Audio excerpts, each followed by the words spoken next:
we go for launch.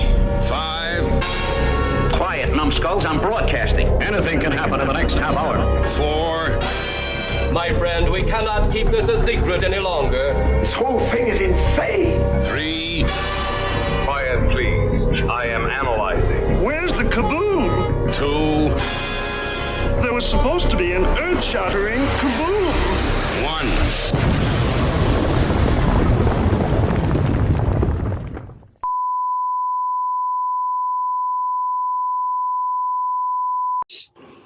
Welcome to Planet 8. I'm your Chief Engineer, Bob, and with me is Reconnaissance Officer Karen.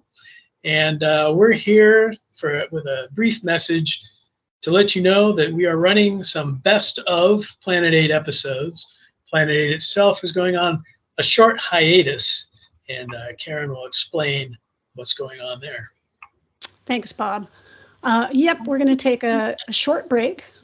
Unfortunately, we're doing this break because our dear Commander Larry has experienced something none of us want to go through, which is a house fire. He and his family are all right, but they are out of their home and trying to sort of pick up the pieces right now and figure out what they're going to do. So in this time period when he's just trying to get his life together and get his family all the stuff they need. We decided, okay, we're going to take a break because obviously the podcast is about the last thing on his mind right now. So with that in mind, as Bob said, we'll do some best of episodes until Larry's able to rejoin us. Now, in the meantime, we have set up a GoFundMe for Larry and his family. So if you're so inclined, if you'd like to donate, that would be wonderful because they've basically lost everything. So you can go to either our Facebook page or our Twitter page, and we have links there for the GoFundMe. If you'd like to donate, that would be marvelous. We'd appreciate the support for him. We hope to be back soon. Definitely, yeah. I mean, if you've seen our sensor sweeps and things and all the items that Larry has shared over the years, that's all gone. Collection's gone, everything. So they're basically looking for the necessities of life right now. So if you can help out, that would be great. In the meantime, enjoy this best of episode, and we'll try to be back with you live as soon as possible.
Greetings, my fellow galactic travelers, and welcome back to Planet 8. This is your Mission Commander Larry speaking to you from our hidden base.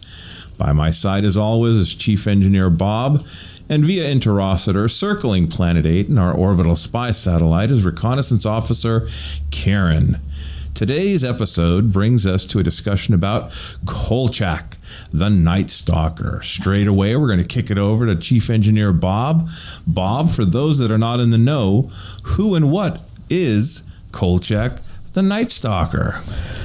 Well, Kolchak, the Night Stalker, followed a newspaper reporter, a rather ruffled, out-of-place newspaper reporter who would basically pursue stories that had to do with the supernatural and paranormal, etc., and was very much an influence on the X-Files, and we'll go into that later on in the episode. But basically, author Jeff Rice wrote an unpublished novel called The Kolchak Papers. ABC found out about it and optioned the novel for a TV movie. Back in those days, TV movies were big, and a lot of those would act as like a pilot for a TV series, or they would just stand on their own.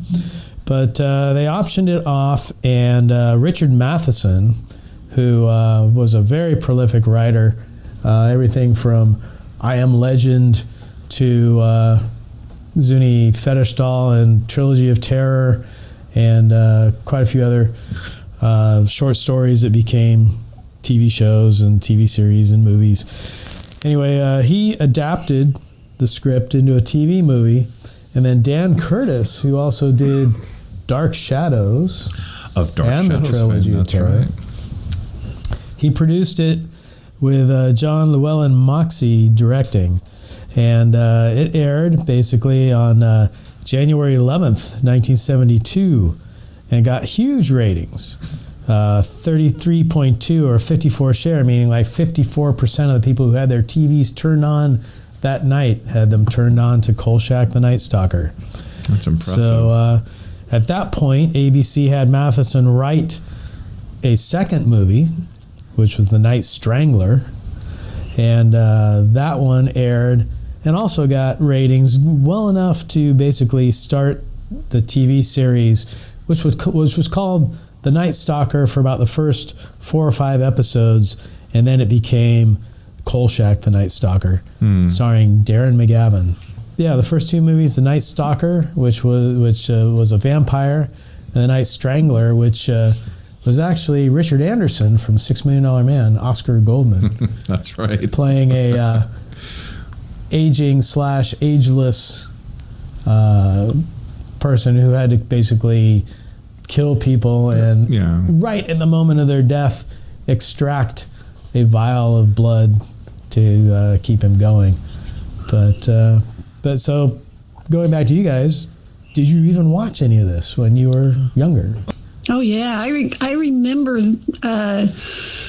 I have vague memories of seeing The Night Stalker, even though I was really young. But my mom was always into anything that was really scary or horror oriented. So we definitely watched it, and I remember the TV series specifically watching it. But yeah, we were big Kolchak fans in my household, and it scared the crap out of me. I couldn't watch.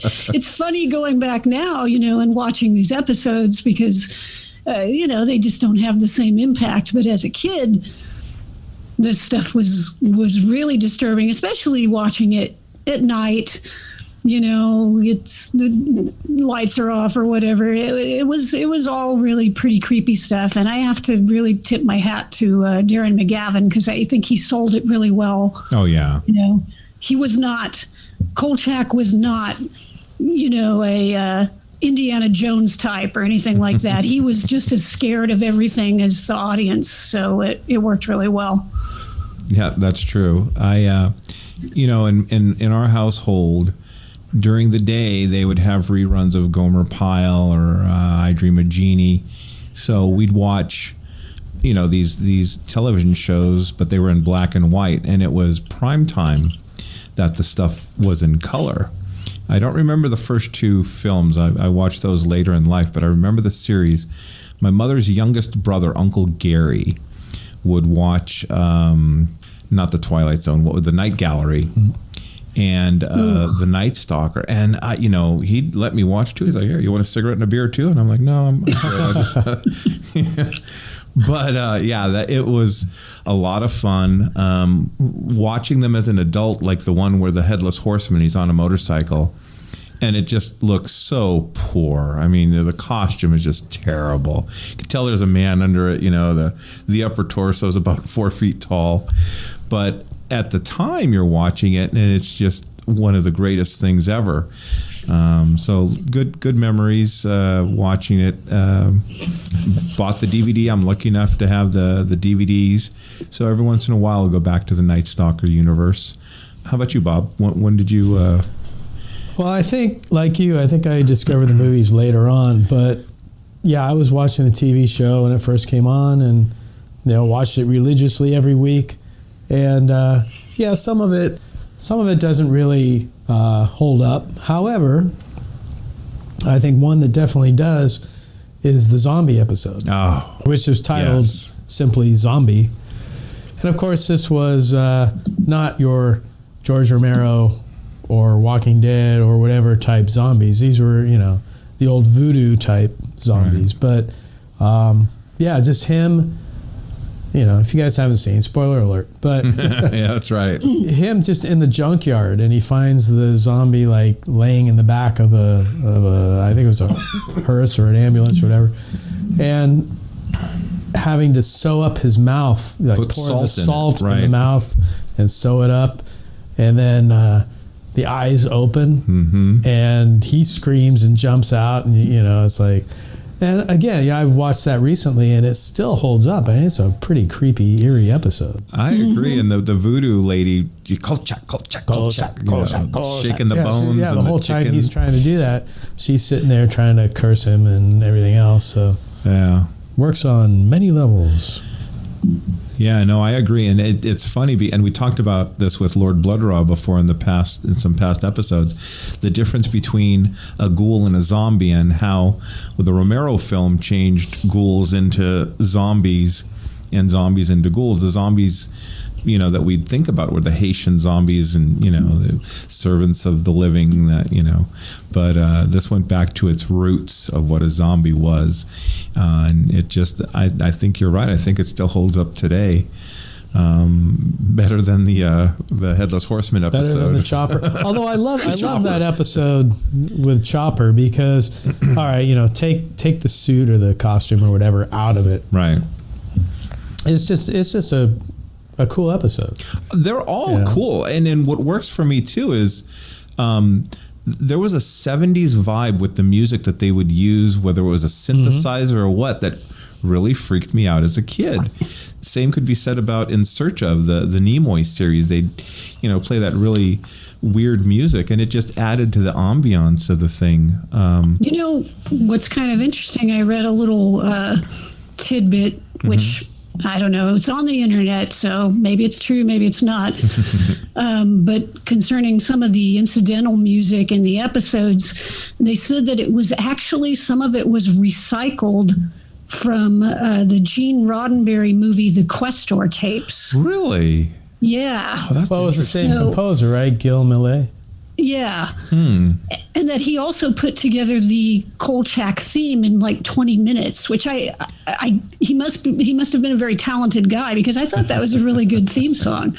Yeah, it is. It's still... I thought it was brilliant that he whistles at the beginning, because it's like, you watch an episode and afterwards you're walking around whistling that theme song. Oh, it's a great theme song. It is. It really stands out as far as like memorable theme songs. What's a favorite episode that you have, Karen? Or a memorable episode? I mean... what's funny? I was thinking about it, and one that was really memorable to me was the swamp monster, the swamp moss monster. So Spanish moss, the Spanish moss, yeah. Because it's really sort of a Bigfooty kind of monster, but then it's actually just the like physical manifestation of, here's a spoiler alert again, physical manifestation of this guy's dreams. And it had this whole, it was the, what is it, kind of French or Cajun, I guess, Cajun thing going on. And it was Richard Keel playing this kind of Bigfoot covered in moss. And he's down in the sewer when Kolchak has to kill him, but Kolchak's fumbling around in the sewer, and he's running away at first, and he's screaming, and Kolchak's always screaming and stuff.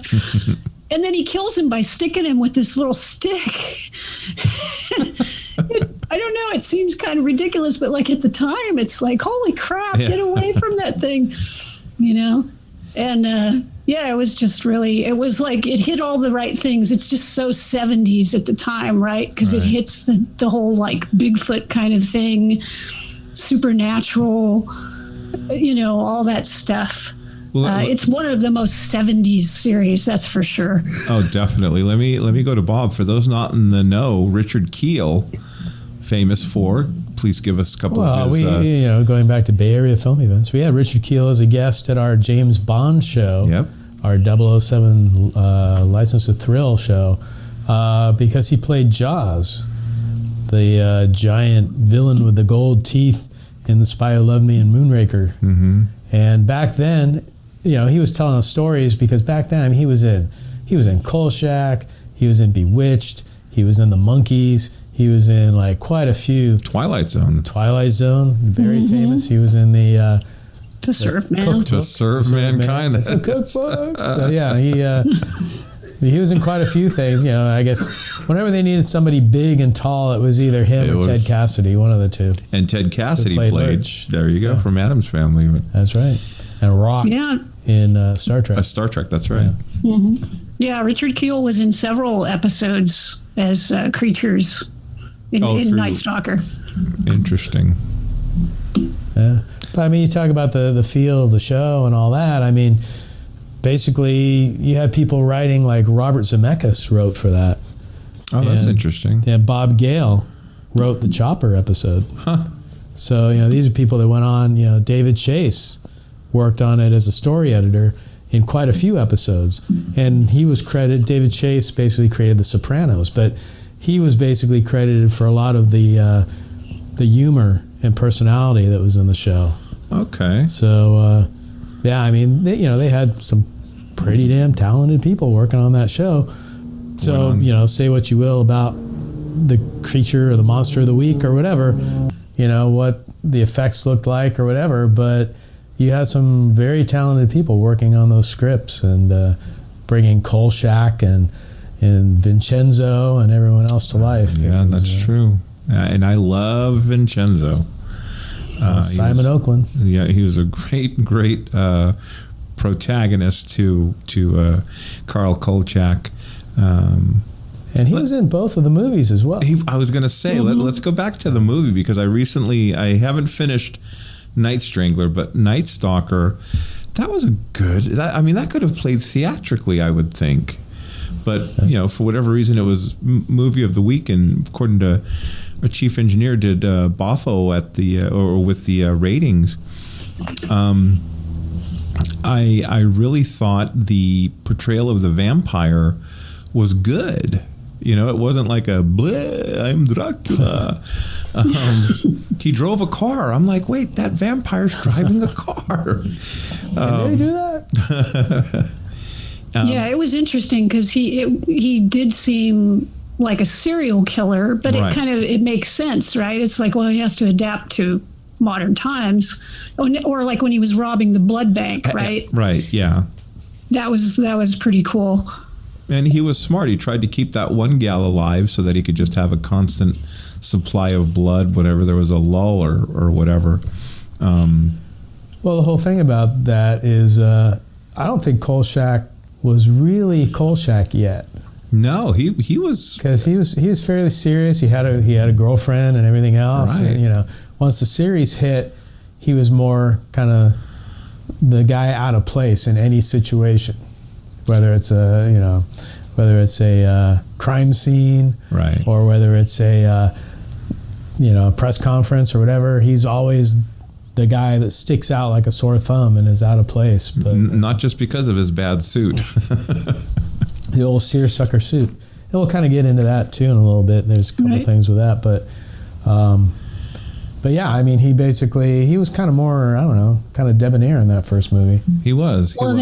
That first film, they make reference to the fact that he's still, he was once, I think, a New York reporter, right. And so something happened, I forget what, but he's kind of fallen from grace, and so he's still hoping that he's going to get some big story, and he's going to wind up back in New York, and he's pretty slick in Night Stalker, right? And that takes place in Las Vegas. Right. Old Vegas, a lot of good vintage shots of the sands, and a lot of casinos that don't exist anymore.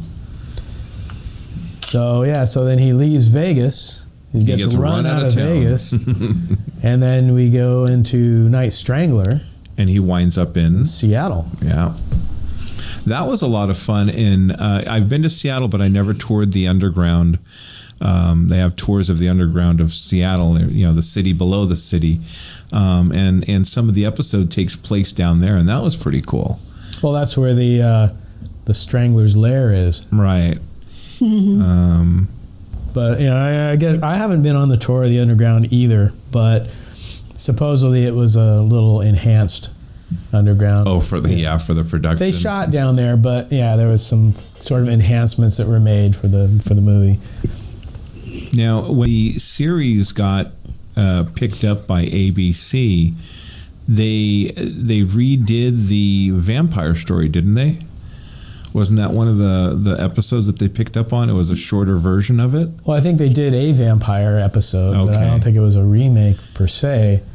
They did sort of a sequel. Yeah, if I remember correctly. I haven't seen that episode in years now, but it kind of gave a little connective tissue, I thought, to the first story, which was good. It worked out well. The series went for what? 2 seasons? Season and a half? Oh no, just barely a season. Barely. Yeah, it went like 20 There's episodes one season. Yeah. That's just a shame. It was kind of, the thing with the series is Darren McGavin was made a uncredited executive producer of the series. Huh. And he was doing a lot of basically editing, producing and story editing and really rewriting scripts and things, and not getting the credit and not getting the pay. Huh. He was just being paid to be Carl Kolchak. Right. So he was kind of getting fed up. He was also getting fed up of the Monster of the Week kind of concept format. Right. And basically asked to get out.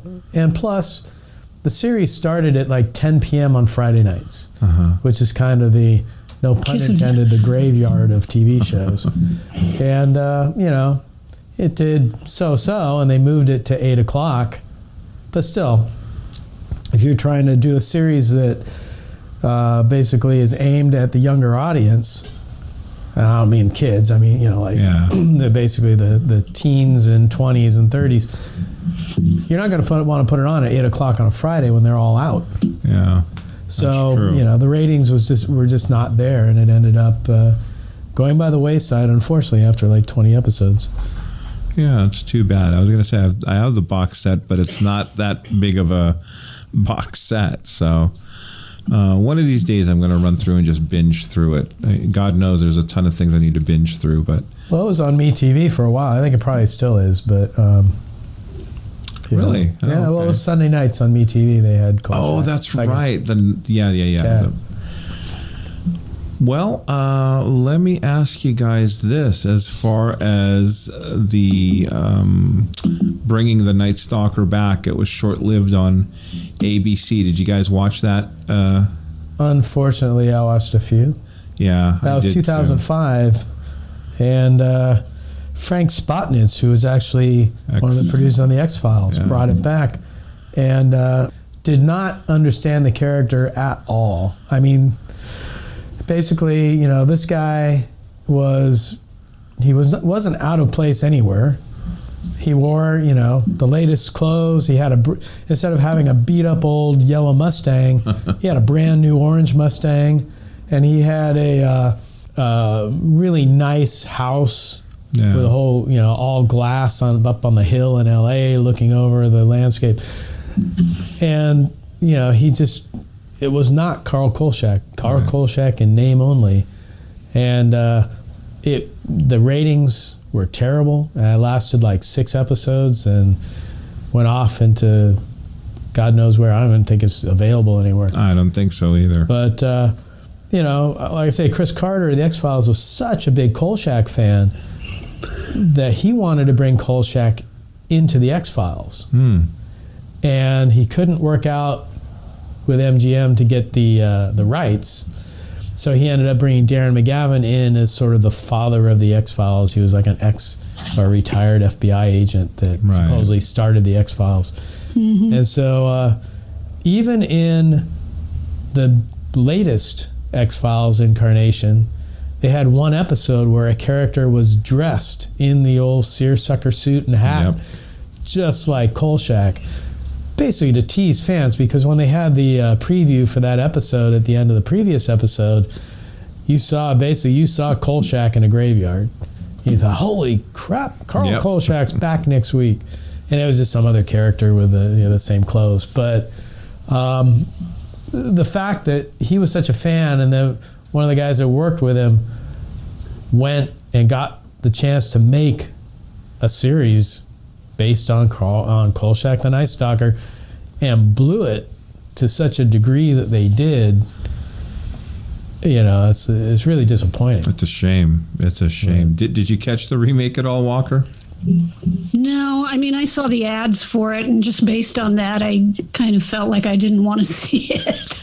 I don't know how it could have fallen apart like that, Bob, because like you said, I mean, with the X-File pedigree and obviously knowledge of, the show and what worked with the original, how could you blow it? I mean, he had his wife died of mysterious causes or whatever, and it's like, I was so disappointed. That hurt.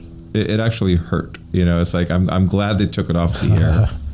Well, I'm glad that people realized, and it just didn't get the ratings. I mean, it bombed basically. Wow. And again, he just, for whatever reason, did not understand what made Kolchak. Right. Well, but I sort of wonder too if that it's one of those shows that is so specific to the era in which it was created that it just trying to translate it to a new era is kind of pointless. Because like I said, I feel like it has such a powerful 70s vibe that if you're going to try and translate, it's almost like, well, why don't you just come up with something new? Because it feels so heavily invested in the 70s. I just don't know that I see a point in making another Kolchak. It's sort of like, just make a new thing. Like, we made X-Files, which is very similar in some respects, but it's its own thing. It's like, that makes more sense to me than bringing back Kolchak. That's interesting. As I think about this, because his tape recorder and his camera were very dated. You wouldn't see a modern day Kolchak walking around with that equipment now with iPhones and Googles and all that kind of stuff. But the whole idea of a monster of a week, I think that would be hard to sustain episode after episode. Even if you go werewolves down to the chupacabra or skunk ape, there's only so many monsters. Even with the X-Files, they'd cover some monsters, but then they'd get into the alien mythology and government conspiracies and stuff like that. X-Files did it to a certain extent. Supernatural does it to a certain extent. Some of the more comedic episodes of Supernatural could almost be translated over to a Kolchak type of episode. I think they could pull it off, but I mean, they just have to. They don't have to have someone like imitating Darren McGavin, but if they just understand the concept of the character and put him into basically situations that he really doesn't belong in, and he's always like the sore thumb in the side of the police and all that. It's like, I think they could do it, but they would have to do it right. If anything, you'd have to have that 70s music, though. Well, and there may be a reason why it only lasted 20 episodes too. I mean, I do think the Monster of the Week kind of format is very limited.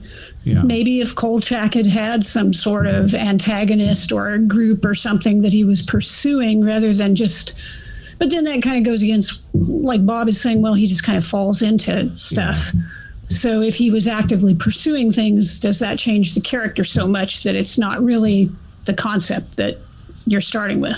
Well, I know with the first two movies, he was an investigative reporter. It wasn't necessarily monsters, but it was, someone died. Go check it out. What did they die from? They died from 2 puncture marks on the neck. What? And then the story took off in that direction for the Strangler and the Stalker. And I think in the series, that's what would happen too, is that there was just something quirky or weird. Because his boss kept on saying, Carl, you can't do that kind of a story. Or Carl, problem with that, didn't want to believe him. Yet here's all this evidence. It does. I mean, it stretches even for a show like this where you're kind of accepting what's going on. It stretches credibility after a while. Like what's going on in Chicago that. Well, it's like week after week. Yeah, it's like I'm not moving to Chicago. Vincenzo sends him to, basically, he wants to get him off the main stories, and they send him off on a cruise ship to cover, Right. a cruise. Right, and a werewolf shows up. And a werewolf shows up. So yeah, it's like maybe it's just these things follow him. I don't know. Mayhem follows Kolchak. Yeah. Well, we're lucky that it did come out, because if listeners, if you haven't heard of or watched any episodes or movies of Carl Kolchak's The Night Stalker, like Bob was saying, you wouldn't have an X-Files, you wouldn't have these other genre films or movies, TV movies like we have today. They're lovely episodes to experience and watch. Let me ask you guys this. Now, in the modern day where you can watch shows on your phone and over the internet, and with cable having, 20 million channels, do you think the Night Stalker would have lasted longer had they maybe cut the episodes to when they redid the X-Files? Was it this year or last year, Bob? There was only like 5 episodes for the season. Do you think that would have helped the Night Stalker last longer by just kind of shortening the season? Well, the Night Stalker kind of existed in an era where you had ABC, CBS, NBC, that was about it. Right. And so that was kind of limited. What's that? The big three. Yeah. And ratings were everything. Mm-hmm. Now, if you had something like that on, say, like a Netflix or something, it could possibly go on longer. And again, 20 episodes, that's a long season for any of these Netflix shows. Right. I mean, if they did, 13 episode, 14 episode blocks of it, then people could binge. Yeah, so possibly, you binge through and it's like, oh, we're done, and it's coming back in 6 months or something, and maybe Kolchak's better in small doses, but yeah.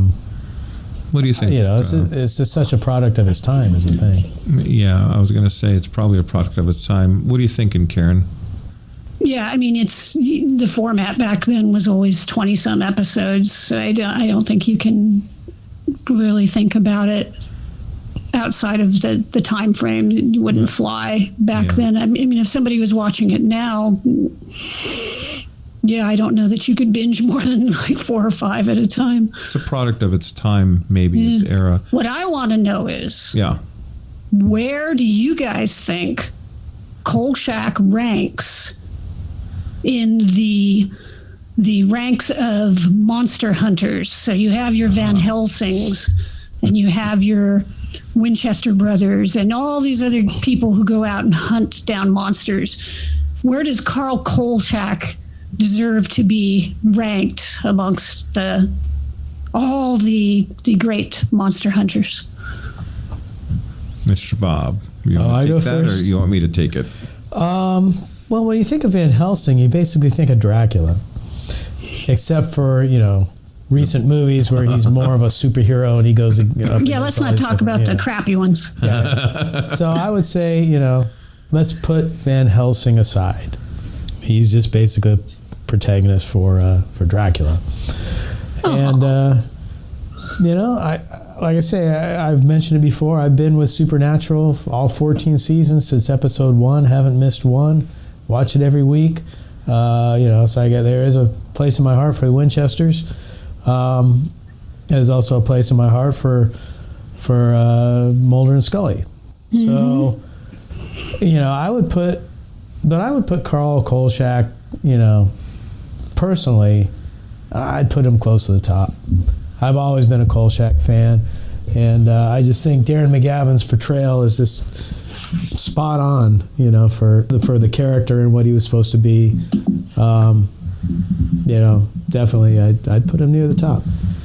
Unlike Bob, I don't know who the Winchesters are. I've never watched Supernatural, although a lot of my friends have, and at some point I'll have to binge 14 years worth, maybe 15, because I think they have another season coming out. I think even unlike Bob, even though Van Helsing just battles Dracula, he's kind of like the granddaddy of monster hunters, killers, whatever. So he'd be pretty high on my list. The Carl Kolchak, I think his ability pre-internet to research these phenomena, he'd get books from the library, he'd go visit the coroner. Well, you got Wally Cox in the basement with all these books. Yeah,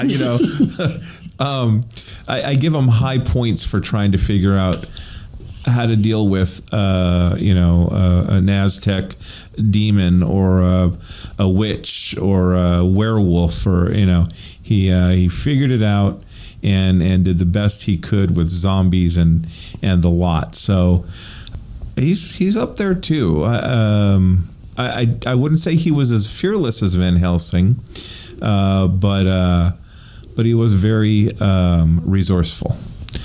Karen? Yeah, I think that's a key word here is resourceful. More and more I've come to appreciate protagonists that are not hulking bodybuilder types. So just like I really appreciate Peter Cushing's Van Helsing, who is at best wiry. I really appreciate Carl Kolchak because he's not a brave person, but he still manages to face down these weird creatures. And he, like you said, he does his research. He looks into things. He tries to figure stuff out, and he's pretty fast on his feet. So I have to give him high marks. Well, you got to say, again, being a product of his time, you never had Carl Kolchak sitting in the corner of the newsroom questioning whether he should be doing what he's doing or regretting, or I'm not going to go after these supernatural things anymore. Right. I'm going to do whatever. You don't have angst. He's going after the supernatural. He knows what he's got to do, and he finds out about these things, and whether people believe him or not, he tells it to them with such conviction, and won't back down. It's just it's just Carl Kolchak. And I think a big thing for me for the series too is Darren McGavin's narration. Yeah, that was where he'll start the episode talking into a tape recorder about this, that, and the other thing that he's doing in that episode, and just his inflections and the way he does it and the way he talks and the way he tells a story, I think really makes it for me. And it helped draw us in as well. When we start the episode that way, he gives the narration, and then boom, the episode takes place. Now I have a question for both of you. Doesn't have to be as of today, but let's say 10, 20 years after the last episode of the series or the last movie, how would you maybe not finish off Carl Kolchak's story, but one more movie, one more episode? Where would you place Carl? What would the dynamic be? What would the story kind of involve? Take a minute to think about it. Let's start with Bob, and then we'll go over to Karen. I didn't get my minute. Well, I'll tell you what, because I have an answer. So if you want, I'll give my answer, and you guys can think, or you want to? No, I'll jump in. Okay, all right. I think it's Kolchak. So obviously, he would have to get run out of Chicago somehow for doing something. Who knows what? Getting blamed for murdering some guy who people don't believe was a vampire or whatever.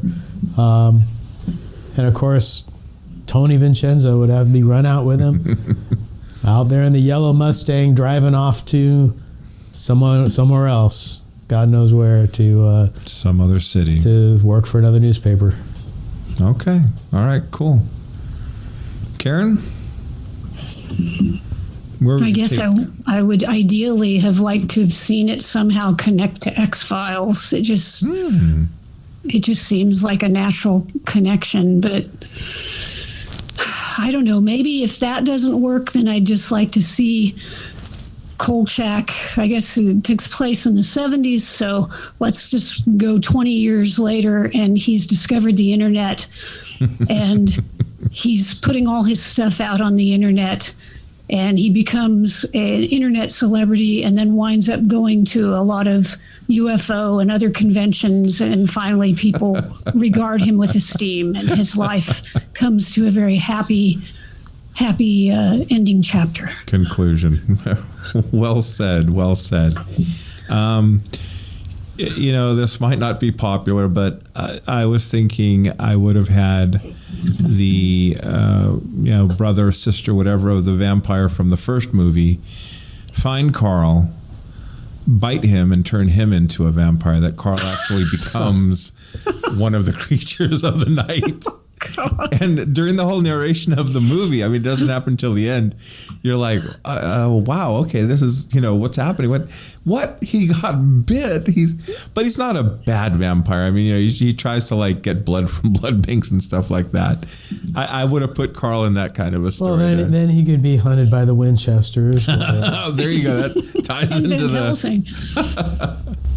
We'll get the same animators who did Peter Cushing for Star Wars. There you go. They can do him as Van Helsing for that movie. But the other story that I was playing with was he gets abducted by aliens and goes off into outer space to whatever. Get probed? Yeah, get probed or help populate a new planet. So it kind of struck me in the first movie, his girlfriend / fiance, he asks her to marry him, was really hot. I mean, she was a beautiful woman, and nothing against Carl. He wasn't, all that, but she was totally devoted. She's like, yeah, I'll marry you. And then, unfortunately, spoiler alert, when they get driven out of town, he never sees her again. But anyway, that would have been interesting to see our three stories if they. Well, even Night Strangler. I mean, she didn't become a girlfriend or anything, but was it Joanne Flood? The belly dancer? Yeah. Well, as a stripper. Stripper, belly dancer, erotic dancer, whatever you want to call her. Only the highest quality people.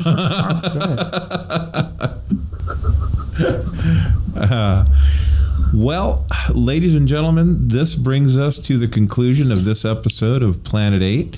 As usual, it's time for our censor sweep. And this episode, we're going to have Karen give us a censor sweep on one of the treasures that has come across her desk up there in the satellite. Karen, take it away. Why, thank you, Larry. Keeping with kind of the spooky theme of this episode, I want to talk about a book that came my way actually at Christmas. My good friend Leanne sent this to me as a Christmas gift. Thank you, Leanne. This book is called Infogothic. It's an unauthorized graphic guide to Hammer horror. So if you're a Hammer horror fan, this is the book for you. I first heard about this on Derek Cook's Monster Kid Radio. He had the author, Alistair Hughes, on. He's the author and illustrator. So this Infogothic, it basically takes Hammer film information, ideas, and puts them into infographics. It's really, really cool. I'll put some stuff up on our website and also on Twitter to kind of show some of the neat illustrations. There's charts, maps, timelines, and it kind of goes through all of the great Hammer horror films and sci-fi films.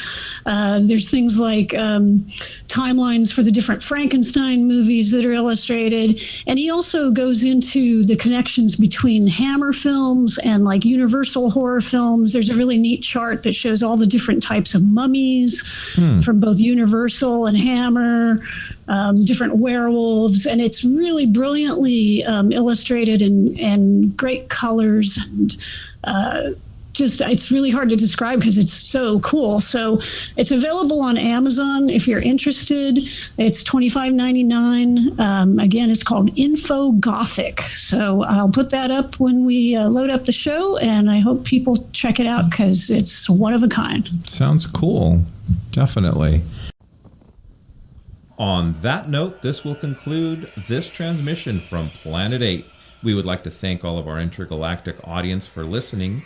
Be sure to head on over to our website at www.planet8podcast.com, where you can get more information on this episode's topic. For more conversation, find us on Twitter at Planet8Cast. Or on Facebook at facebook.com/Planet8Podcast. We want to thank you guys for tuning in each and every episode. We look forward to your input and opinions.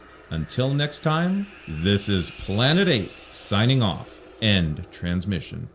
By George, he's got it. It is the end.